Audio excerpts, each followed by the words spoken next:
செவிக்கு உணவு இல்லாத போது சிறிது வயிற்றுக்கும் ஈயப்படும் என்று திருவள்ளுவர் சொல்லுகிறார். செவிக்கான உணவு வேறு, வயிற்றுக்கான உணவு வேறு. நம்முடைய ஆண்டவரும் அதை தான் சொல்கிறார். யோவான் 6ஆம் அதிகாரம் 48வது வசனத்திலே ஜீவ அப்பம் நானே என்கிறார். வாழ்வு தரும் உணவு.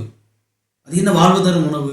யோவான் 4ஆம் அதிகாரத்திலே நாம் முழுமையாக படித்து பார்த்தோம் என்று சொன்னால், நீங்கள் அறியாத போஜனம் ஒன்று உண்டு என்று சொல்கிறார். அதே பகுதியிலே ஆண்டவர் என்னை அனுப்பின ஆண்டவருடைய சித்தத்தை கடவுளுடைய சித்தத்தை நிறைவேற்றுவதே உண்மையான போஜனம் என்று சொல்கிறார். அப்படி என்றால் நம்முடைய வாழ்வுக்கான உணவு என்பது ஆண்டவருடைய நல் வார்த்தைகள் தான்.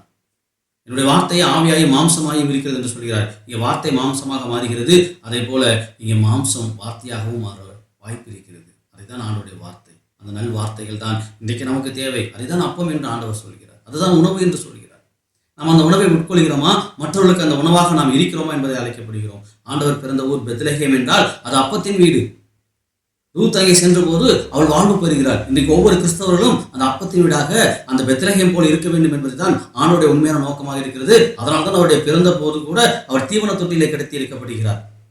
நாம் இன்றைக்கு உலகிற்கான உணவாக இருக்கிறோமா?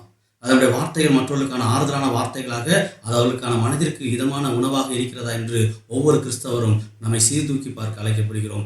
அந்த உணவாக வாழ ஆண்டவர் வந்திருக்கிறார். நாம் அப்படிப்பட்ட உணவாக இருக்க நம்மையும் அழைக்கிறார். நம்மை அர்ப்பணிப்போம். ஆண்டவர் கிருபை அளித்து காப்பார். ஆமென்.